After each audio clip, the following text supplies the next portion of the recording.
श्री स्वामी समर्थ. श्री तुळजापूरची भवानी माता की जय. देवीची ओटी भरण्याची योग्य पद्धत.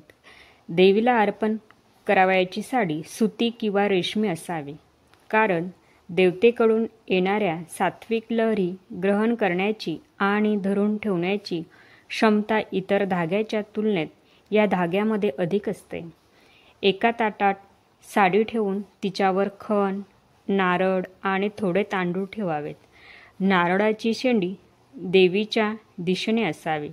नंतर पाटातील या सर्व वस्तू हाताच्या ओजडीत घेतल्यावर त्या स्वतःच्या छातीसमोर येतील अशा पद्धतीने देवीसमोर उभे राहावे. देवीकडून चैतन्य मिळावे आणि आपली आध्यात्मिक उन्नती व्हावी अशी देवीला भावपूर्ण प्रार्थना करावी. यामुळे देवी तत्व जागृत होण्यास सहाय्य होते. देवीचे साहित्य देवीच्या चरणी अर्पण केल्यानंतर ओटीच्या साहित्यावर तांदूळ व्हावेत. देवीला अर्पण केलेली साडी शक्य असल्यास परिधान करावी. तसेच नारळातील खोबरे प्रसाद म्हणून ग्रहण करावे. ओटी भरताना हाताची ओजड छातीसमोर ठेवून उभे राहावे. देवीची ओटी भरताना होणारी सुषमातील प्रक्रिया आणि त्यामुळे होणारा लाभ.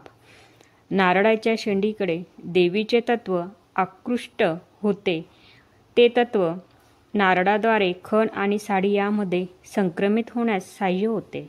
तसेच नारळाच्या शेंडीतून प्रक्षेपित होणाऱ्या लहरींमुळे जीवाच्या शरीराभोवती संरक्षण कवच निर्माण होते.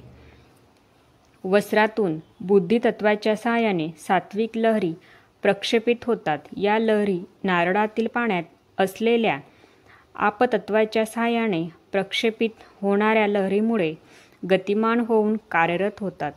यामुळे पूजा करण्याच्या देहाभोवती त्या लहरीचे संरक्षक कवच निर्माण होण्यास सहाय्य होते.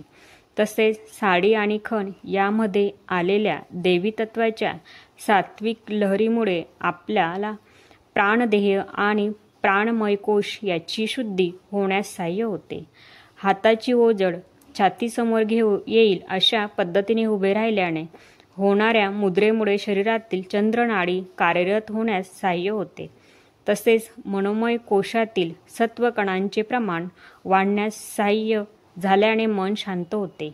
या मुद्रेमुळे पूजक देवतेसमोर जास्तीत जास्त नम्र होतो.